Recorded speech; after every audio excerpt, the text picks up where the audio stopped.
ఢిల్లీ పర్యటనలో ఉన్న ముఖ్యమంత్రి చంద్రబాబు నాయుడుతో ఫిక్కీ ప్రతినిధులు భేటీ అయ్యారు. తెలుగు రాష్ట్రాల్లో నేరుగా జరిగే అమ్మకాల పెంపుదలపై నివేదికను అందజేశారు. 2 రాష్ట్రాల్లో నేరుగా అమ్మకాల శాతం తగ్గటం వల్ల ప్రధానంగా మహిళలపై ప్రభావం పడుతుందని ఫిక్కీ ప్రతినిధులు తెలిపారు. శాసనపరమైన కీలక నిర్ణయాలు తీసుకుంటే నేరుగా అమ్మకాలు చేయడంలో మార్పులొస్తాయని, మిగిలిన రాష్ట్రాలతో పోటీ పడడానికి అవకాశం ఉంటుందని ఫిక్కీ బృందం తెలిపింది.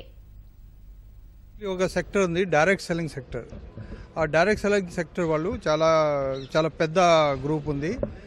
ఫిక్కీ ఆయన umbrella organization. So we wanted to tell the honourable CM, very kind of him, he has given time to us to explain what is the potential of women empowerment, growth of industry, and into the health sector especially, so many things. అది అన్నీ explain చేసిరా. తర్వాత ఒక ఈ report ఉంది. చిన్న problem ఉంది direct సెల్లింగ్కి, legislation modification కావాలి అంతే. That is what we have requested. దేశంలో డైరెక్ట్ సెల్లింగ్ ఇండస్ట్రీ వేగంగా అభివృద్ధి చెందుతోంది.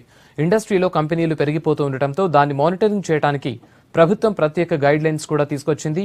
ఉపాధితో పాటు లాభాలు కూడా పెరగడంతో ఎక్కువ మంది ఈ రంగం వైపు మొగ్గు చూపుతున్నారు.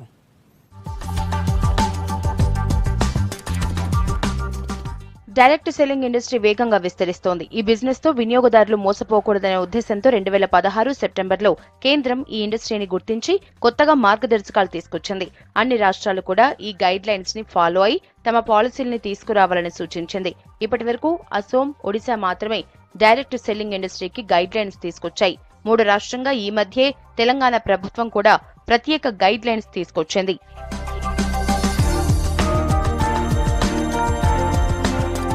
కొత్త గైడ్ లైన్స్ ప్రకారం డైరెక్ట్ సెల్లింగ్ కంపెనీలు తప్పనిసరిగా పరిశ్రమల శాఖ దగ్గర రిజిస్ట్రేషన్ చేయించుకోవాలి. తప్పనిసరిగా ఒక షాప్ తో పాటు పర్మనెంట్ అడ్రస్ కూడా ఇవ్వాలి. తమ ఉత్పత్తులు కొనుగోలు చేసిన వారితో పాటు అమ్మిన వారి పేర్లు, డెలివరీ తేదీ, వారంటీ ఇలా అన్నింటికీ రికార్డ్స్ నిర్వహించాల్సి ఉంటుంది.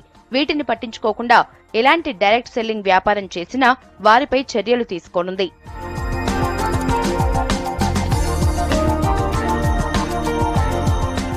గైడ్ లైన్స్ తీసుకురావటాన్ని డైరెక్ట్ సెల్లింగ్ అసోసియేషన్ స్వాగతిస్తోంది. కొత్త కంపెనీలతో ఇండస్ట్రీకే చెడ్డ పేరు వచ్చేదని, ఇలాంటి గైడ్ లైన్స్ తో ఇండస్ట్రీ సాఫీగా సాగుతోందంటున్నారు. దేశవ్యాప్తంగా ఇండస్ట్రీ 6,000 కోట్ల టర్నోవర్ చేస్తోందన్నారు. ప్రోడక్ట్ కి అడ్వర్టైజ్మెంట్, బ్రాండ్ అంబాసిడర్, మార్కెటింగ్ లాంటివి లేకుండా కేవలం డిస్ట్రిబ్యూటర్ల ద్వారానే కస్టమర్స్ కి చేరుస్తామంటున్నారు.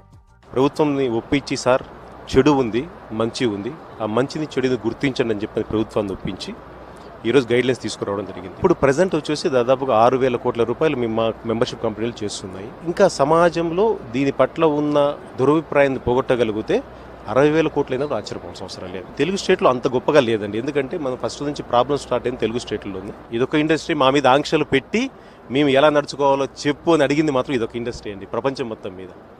సో ప్రభుత్వం గుర్తించింది. ఈరోజు ఇదివరకన్నా బాగా ఉంది. బట్ ఈ మనీ సర్క్యులేషన్ కంపెనీలు అన్ని పోయే వరకు మాత్రము మేము మా ఉద్యోగాన్ని ఆపదలుచుకోలేదండి. డైరెక్ట్ సెల్లింగ్ ఇండస్ట్రీతో ప్రత్యక్షంగా, పరోక్షంగా 6 కోట్ల మంది ఉపాధి పొందుతున్నారని ఇండస్ట్రీ నిపుణులు చెబుతున్నారు. ప్రొడక్ట్స్ తయారు చేసే ప్రాసెస్ నుంచి వాటిని డిస్ట్రిబ్యూట్ చేసే వరకు ఎంప్లాయీస్ పనిచేస్తున్నారు.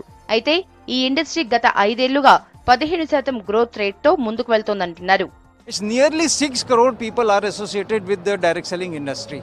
Regulations are that guideline has got given a certain points which should be considered. That government support is tremendous because this ruling government has already declared this in their manifesto that they are movement, they come in power, they will be giving us the direct selling.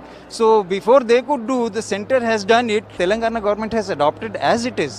And this is very useful for the people of youngster of Telangana. It is creating millions of jobs. ఈ industry ఇండియాలో fast గా growth అవుతున్నా తెలంగాణలో మాత్రం ఆశించినంతగా లేదు. ప్రభుత్వ మార్గదర్శకాలు వచ్చిన తర్వాత అయినా గ్రోత్ రేట్ పెరుగుతుందని ఇండస్ట్రీ వర్గాలు ఆశిస్తున్నాయి.